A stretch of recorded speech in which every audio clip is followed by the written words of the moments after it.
Esta mañana me van a acompañar por aquí Eliet y Nicole también para nuestra conversación. Y hoy vamos a predicar verso por verso del Salmo 119. Entonces, prepárense. No, uno más cortito, porque esta mañana vamos a seguir conociendo algunos aspectos importantes de la historia, de cómo nos ha llegado la Biblia, de la dicha que tenemos hoy, y vamos a hacer también nuestro segmento de las evidencias o las razones por las cuales confiamos en la palabra de Dios. Así que, como en los domingos anteriores, yo les invito a tomar alguna nota o a revisar las grabaciones, porque esto nos debe preparar para explicar mejor por qué creemos lo que creemos. Eliet, ¿qué vas a compartirnos esta mañana acerca de la Biblia, cómo nos ha llegado y cómo sigue llegando todavía a más personas el día de hoy? Sí, gracias y qué gusto verlos y poder compartir con ustedes un poco acerca de la historia de las traducciones bíblicas a lenguas mayas aquí en Guatemala. Pero antes me gustaría hacer un pequeño repaso de los otros segmentos de historia. Hace 2 semanas José nos contó cómo es que se tradujo la Biblia al idioma español y cómo estos hombres enfrentaron persecución y oposición, pero aún así persistieron. Y la semana pasada Daniel nos hablaba acerca de Federico Crowe, el primer colportor de la Biblia en Guatemala, que él también tuvo que enfrentar varios retos, principalmente políticos y culturales. Así que hoy les voy a hablar acerca de las traducciones bíblicas a los idiomas mayas aquí en Guatemala. Pero quiero hacerles una pregunta. ¿Por qué nos debe interesar este tema? ¿Por qué es importante hablar acerca de estas traducciones?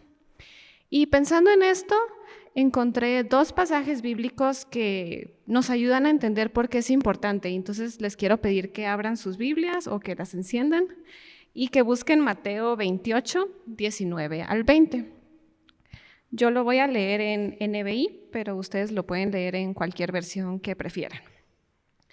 Mateo 28, 19 al 20 dice: Por tanto, vayan y hagan discípulos de todas las naciones, bautizándolos en el nombre del Padre y del Hijo y del Espíritu Santo, enseñándoles a obedecer todo lo que les he mandado a ustedes, y les aseguro que estaré con ustedes siempre hasta el fin del mundo.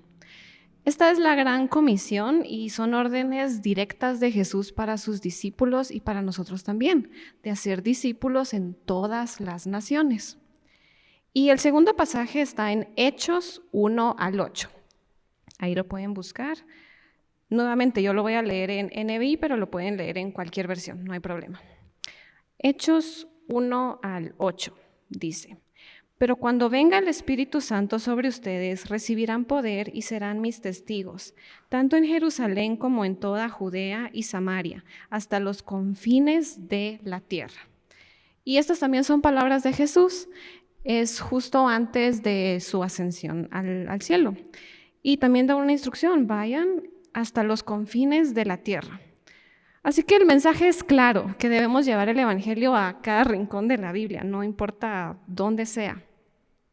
Y aunque se les predica el Evangelio a estas comunidades, ellos necesitan tener la Biblia para poder estudiarla y para poder seguir creciendo en su fe y en su vida espiritual.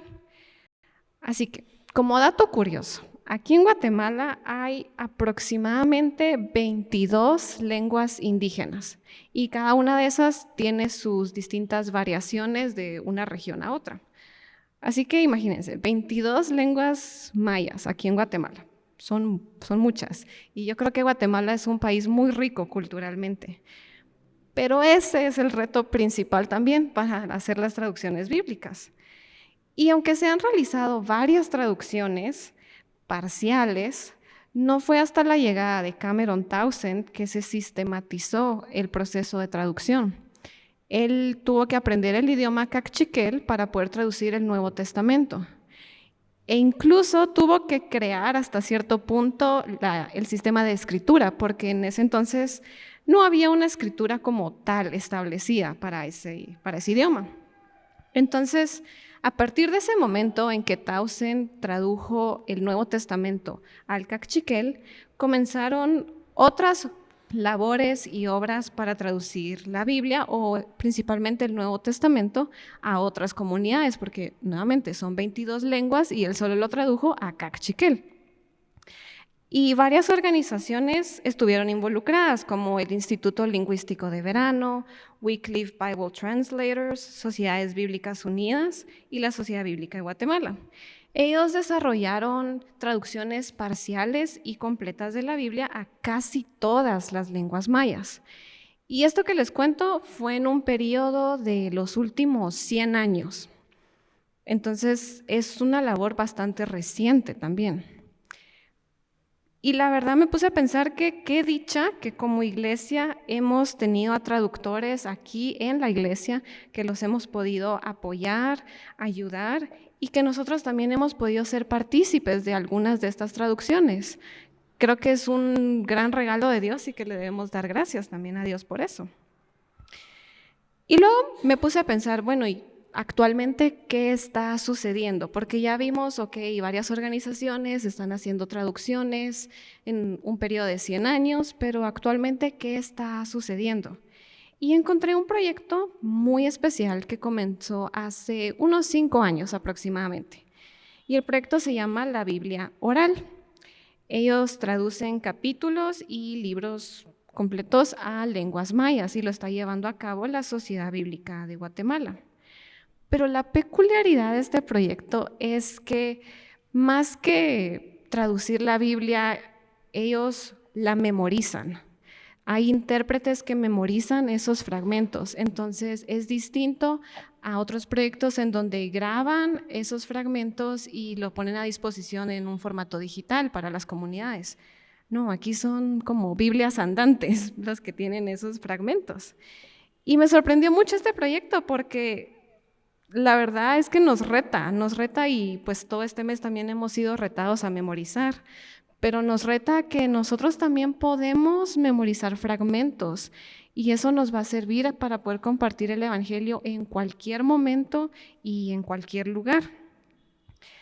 Así que es un proyecto muy, muy especial y han podido avanzar bastante, han traducido libros del Antiguo Testamento y también del Nuevo Testamento. Y en un artículo que leí decía, la importancia de la traducción de la Biblia al idioma materno contribuye a forjar una nueva identidad étnica frente al racismo dominante, que los revaloriza como personas, los revitaliza como pueblo. Eso es porque ellos tienen una manera de ver el mundo, de percibir el mundo, y cuando se les lleva la palabra de Dios en su idioma, es más palpable el amor de Dios para ellos. Es más palpable el hecho de que Dios les diga, yo los amo a ustedes tal y como son, quiero conocerlos, quiero que ustedes me conozcan a mí también y quiero que tengamos una relación tal y como son. Y creo que ahí es donde está esa trascendencia de las traducciones bíblicas a las lenguas mayas aquí en Guatemala. Por supuesto que hay muchos retos para lograr esto. Y no solo aquí en Guatemala, sino yo creo que para cualquier traducción bíblica estos retos son los mismos. Y ahorita se los voy a compartir. Uno de estos retos es la diferencia cultural. No solo del contexto bíblico que fue escrito hace muchos años, pero de cada comunidad, el estilo de vida, de costumbres, es distinto y es un reto que definitivamente incide mucho. Otra diferencia es el terreno, y esto no se trata de, porque es difícil llegar a estas comunidades. No, es más como, hay comunidades que tal vez no conocen el mar, o tal vez no conocen un desierto, entonces, ¿cómo se les va a comunicar esa idea a estas comunidades que no saben lo que es eso? Otro reto es la falta de palabras específicas. Para una palabra que existe en español, a veces no tiene una traducción literal en una lengua maya. Entonces tienen que utilizar frases completas para poder transmitir esa idea que da la palabra en español. Y la última diferencia que encontré, y otro reto, es la diferencia al momento de narrar una historia.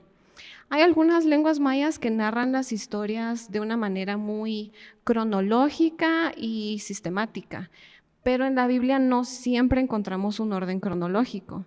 Entonces los traductores tienen que adaptarlo o, como les decía, usar frases más largas para explicar lo que realmente quiere decir.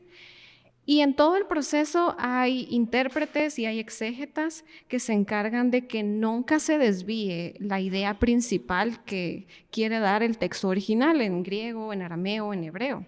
Ellos se encargan de que cada frase y versículo mantenga la esencia y la idea original, para que no se pierda y que realmente llegue el mensaje que Dios quiere darle a ese pueblo también.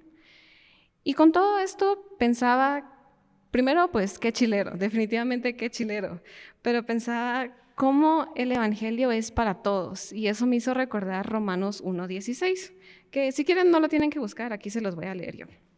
Romanos 1:16 dice: a la verdad no me avergüenzo del evangelio, pues es poder de Dios para la salvación de todos los que creen, de los judíos primeramente, pero también de los que no son judíos.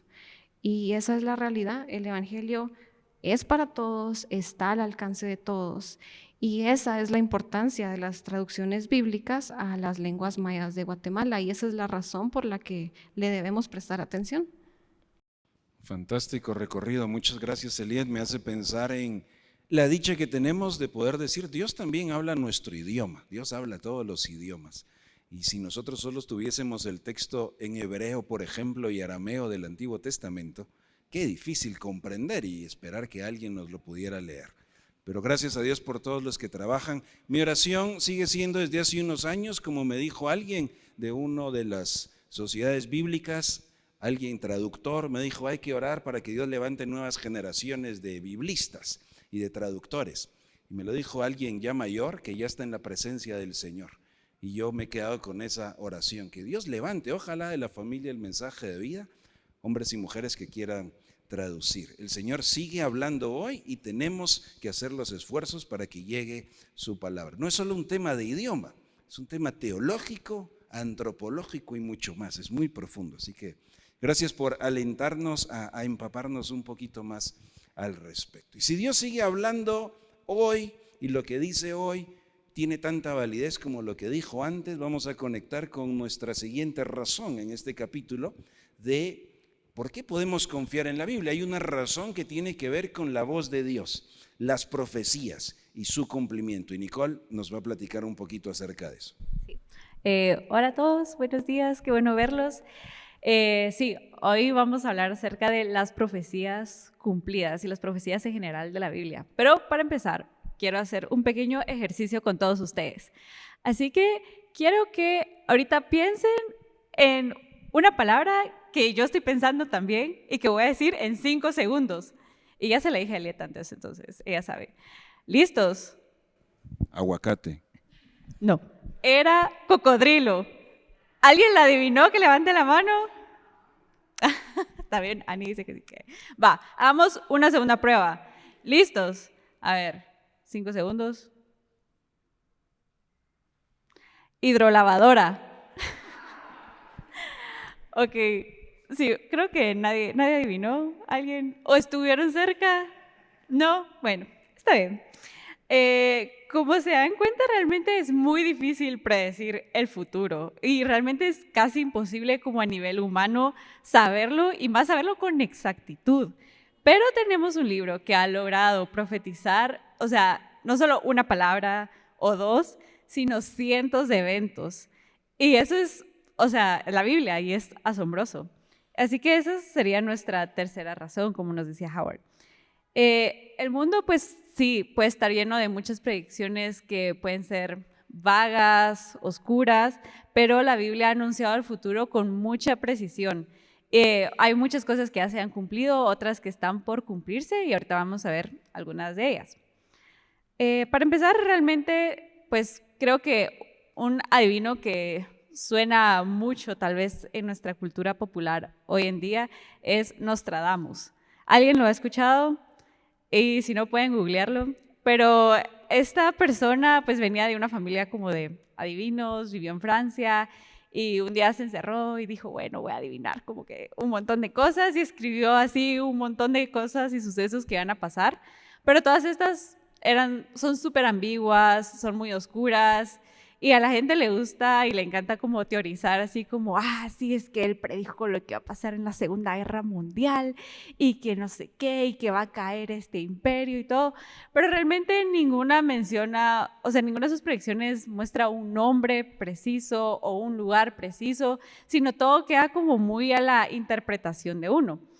Y la Biblia es muy clara en que cuando profetiza o cuando se dice que algo va a pasar, o sea, pues primero, o sea, anuncia que es de Dios, ¿verdad? Y luego se cumple, o sea, dice un lugar, el nombre de una persona o cómo va a suceder.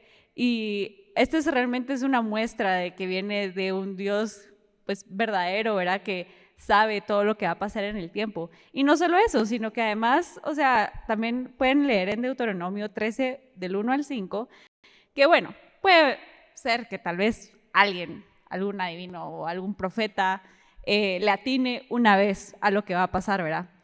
Pero el Señor siempre, o sea, siempre va a cumplir todo lo que Él dice, todo lo que Él dice se tiene que cumplir. Y no solo eso, sino que también nos da un filtro, que no vamos a seguir ciegamente a cualquier profeta, sino que nosotros con criterio vamos a ver que lo que nos estén diciendo también nos acerque y nos guíe al Señor, que sea algo que nos apunte a Él.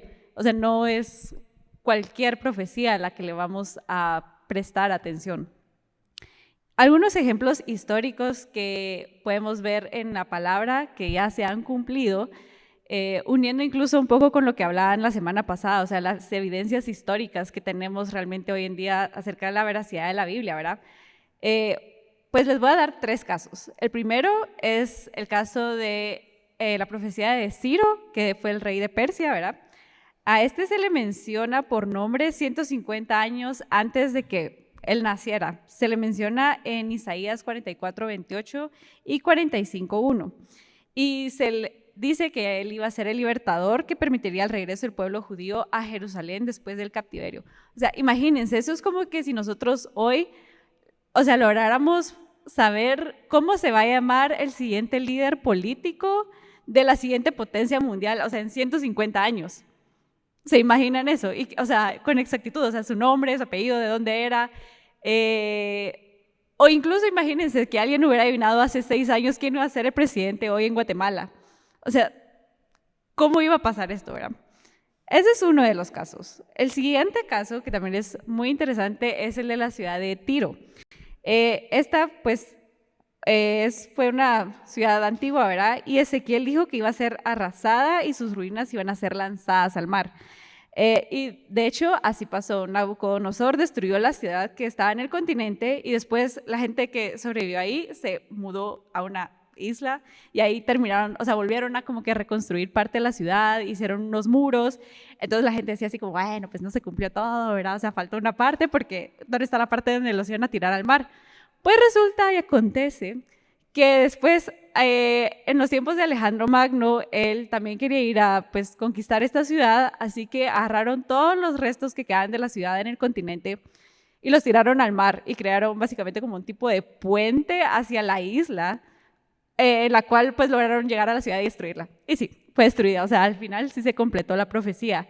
Y la ciudad, o sea, pues obviamente sigue estando en ruinas, la pueden ir a visitar y ahí se ven como los pedazos tirados en el mar, que conectan a la isla, lo cual es sorprendente. Y también tenemos el caso de Daniel. En el libro de Daniel, pues Dios le mostró una sucesión de imperios. Le mostraba el imperio de Babilonia, el medo-persa, el de Grecia y el de Roma, con muchos detalles precisos, tanto que, o sea, se llegó a cuestionar así como, esto lo escribieron después de que sucedió, o sea, ¿cómo iba a adivinar todos estos imperios que iban a existir siglos después? Pero como, bueno, se descubrió después, o sea, en el siglo pasado, todos estos rollos en el Mar Muerto, ¿verdad? Que pues aclararon que sí, o sea, el libro de Daniel había sido escrito años, siglos antes de que esto sucediera y que fue una profecía del Señor, o sea, no fue manipulada, ¿verdad? Y también tenemos las profecías mesiánicas, que para mí creo que son las que más me impresionan, porque no solo es, o sea, no solo se profetizó un evento, sino han habido más de 300 anuncios, profecías de Jesús que han sido cumplidos en una sola persona. Y las probabilidades de que eso sucedan es realmente casi que imposible. Se profetizó que iba a nacer en Belén, cómo iba a ser su actitud frente a sus acusadores, que iba a ser enterrado en la tumba de un rico, que iba a morir pues, en la cruz, que, o sea, se iba a lastimar las manos, los pies cuando fuera crucificado, que iba a ser traicionado, por cuánto dinero iba a ser traicionado, y sobre todo que también resucitaría. O sea, imagínense como realmente, bueno, hay un matemático que hizo un ejercicio en la universidad con sus estudiantes y se llama Peter Stoner, si no estoy mal. Y lo pueden buscar también en internet. Y al final, en este ejercicio, o sea, quedaron de que las probabilidades de que solo 8 profecías acerca de Jesús se cumplieran eran una o sea, como 1 por 10 a la 17ª potencia, algo así. Era un numerote, o sea, realmente no podía ser al azar. Y eso solo eran 8. Imagínense más de 300 profecías cumplidas. O sea, no podemos decir o hacer la vista gorda y decir, sí, o sea, puro azar, pues. Así que sí, esas como que son algunas de las evidencias que tenemos de estas profecías cumplidas, y siempre va a haber gente que va a cuestionar, que va a ser escéptica, ¿verdad? Pero como hemos visto, o sea, tenemos la evidencia histórica en los rollos descubiertos en el Mar Muerto, de que pues sí, evidentemente fueron escritos antes de que sucedieran los hechos. Tenemos también la claridad de la Biblia, que es precisa con los nombres y los lugares que menciona. Y claro, o sea, también otra cosa que dicen es que, bueno, y si los evangelistas adaptaron la vida de Jesús para que se cumpliera todo esto, pero realmente es casi que imposible, porque habían testigos vivos en ese tiempo que hubieran podido desmentir todo lo que los discípulos y los apóstoles estaban compartiendo, ¿verdad? Y además inventar un Mesías crucificado para este tiempo era algo impensable, hubiera sido un escándalo, iba en contra culturalmente de lo que los judíos estaban esperando que fuera a ser ese Mesías. Así que eso realmente es sorprendente, y al final digo, bueno, ¿qué tiene esto que ver con nosotros, verdad? Y yo creo que el tema de las profecías a mí me parece muy interesante, y creo que uno puede perderse ahí investigando muchas cosas. Hay muchas teorías y cosas de encontrar tal vez códigos en la Biblia, no sé, ¿verdad? Es un tema muy amplio, pero las profecías al final no están para satisfacer como solo nuestra curiosidad o nuestro asombro, ¿verdad? Sino que también es para revelar al Dios que las inspiró y que conoce toda la historia, y este Dios que es confiable. Y si Él cumplió lo que dijo sobre Ciro, sobre Tiro, sobre los imperios, ¿verdad?, que fueron y vinieron, y especialmente sobre Cristo mismo, podemos confiar que Dios también cumplirá lo que está por venir, que Cristo va a volver y que vamos a gozar de una vida eterna con Él para los que hemos puesto nuestra esperanza en Él. Así que no tenemos un libro cualquiera en nuestras manos, tenemos la palabra viva del Dios que es confiable y nunca falla. Nicole, muchas gracias. Sería obviamente un desafío fascinante que cada uno de nosotros, mientras más conoce toda la profecía bíblica y su cumplimiento, es más evidencia y más convencidos de una cosa. No es, wow, ese Dios sí le atina, ¿verdad? Ese Dios sí dice algo y miren que se cumplió, qué bonito, no como otros. O bien, ¿cómo le hacemos el favor, verdad, aquí al suceso para que encaje? En realidad no se trata de los eventos, se trata de la persona. Es Dios diciéndonos, puedes confiar en mí. Porque todo lo que Dios dice es verdad. Podemos confiar en Él y por ende podemos confiar en lo que Él ha dicho en el texto bíblico. No solo en unas partes, en todo lo que el texto dice. Y por eso vamos a cerrar este tiempo buscando Mateo capítulo 24. Mateo capítulo 24. Tengo aquí versión Reina Valera 60. Y solo permítanme leer algunos versículos aquí de un capítulo donde Jesús anuncia muchas cosas. Y los discípulos están asombrados haciendo preguntas. Mateo capítulo 24, versículo 1. Mateo 24, 1. Cuando Jesús salió del templo y se iba, se acercaron sus discípulos para mostrarle los edificios del templo. Versículo 2. Respondiendo él les dijo: miran todo esto, el magnífico templo. Seguramente, de cierto, o sea, puedo afirmar y garantizar que no quedará aquí piedra sobre piedra que no sea derribada. Y estando él, versículo 3, sentado en el monte de los olivos, los discípulos se le acercaron aparte diciendo: dinos, ¿cuándo serán estas cosas? Particularmente hablando acerca de esa destrucción del templo, que no es una profecía muy bonita. ¿Y qué señal habrá de tu venida y del fin del siglo? Versículo 4. Respondiendo Jesús, les dijo: estén alerta, miren, velen, que nadie los engañe. Hay palabras mentirosas, hay palabras que engañan, hay palabras falsas y hay palabras verdaderas. Y Jesús está diciendo: escuchen lo que voy a decirles porque esta es la verdad. Tengan cuidado, habrá otros mensajes, habrá otras cosas que son falsas. Pueden ser seductoras, pero escuchen la verdad. Y yo les invitaré a que hagan una lectura del capítulo 24, porque en este punto solamente leeré el versículo 32 en adelante. De la higuera aprended la parábola. Cuando ya su rama está tierna y brotan las hojas, sabéis que el verano está ¿dónde? Cerca. Bueno, ellos conocían muy bien, ¿verdad? En esa tierra el poder ver la higuera y entender las temporadas, entender los ciclos, para ellos era una señal de cuándo viene el verano. Así que así como pueden ver la planta, ustedes pueden entender que las temporadas se acercan.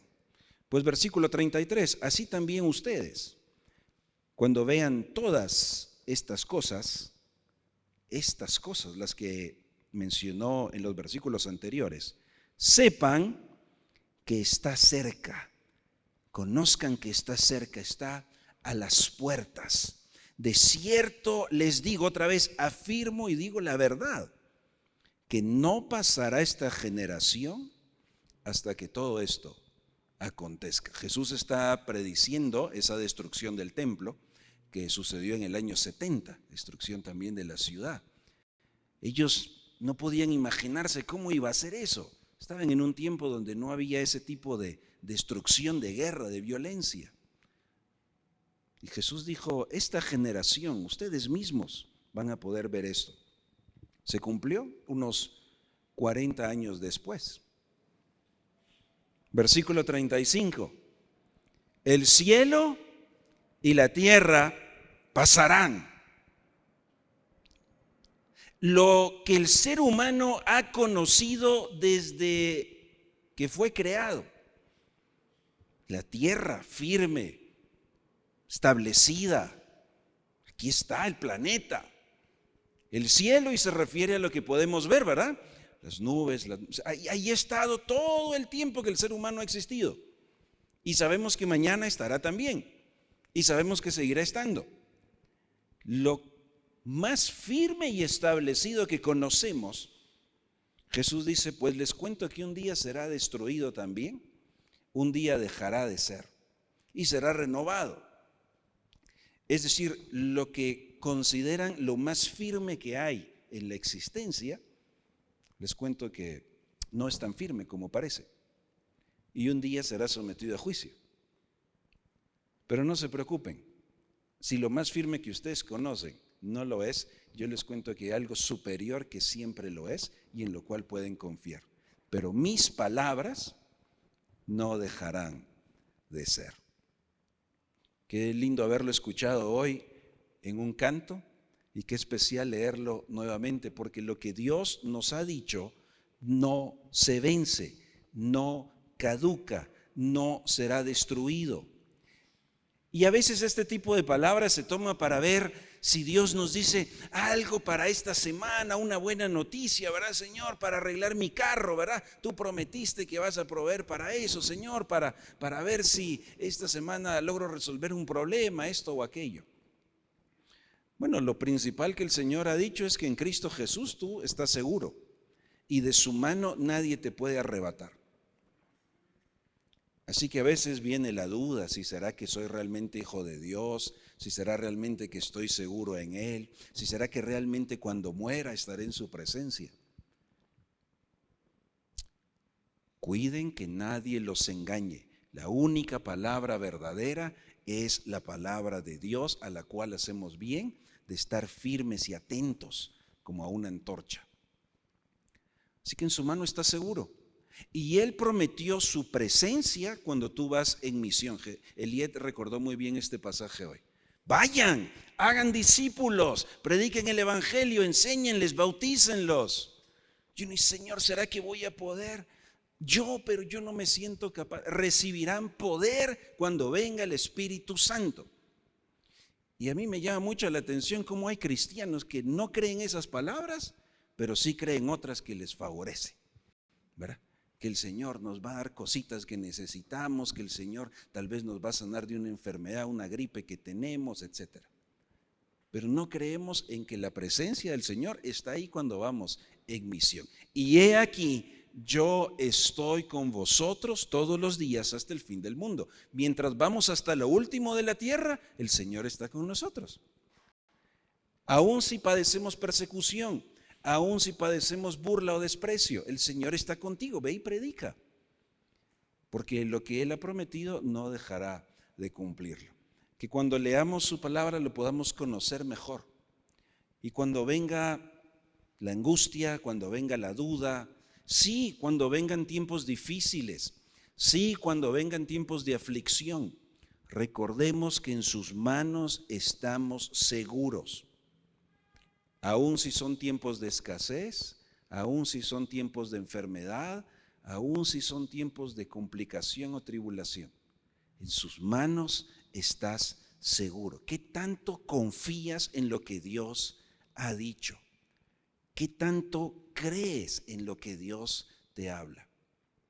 Cualquier otra cosa es pasajera, pero lo que Él nos dice es eterno. Señor, que esta semana podamos estar muy atentos a tu voz, a saber que lo que has prometido lo cumples, lo que dices es verdad, nunca hay engaño en ti y tu presencia siempre está con nosotros. Que podamos confiar en ti, que podamos ir valientes en misión porque nos has dado a tu Espíritu y anunciar a otros tu verdad. Por Cristo Jesús, el buen pastor, quien pronto volverá. Amén.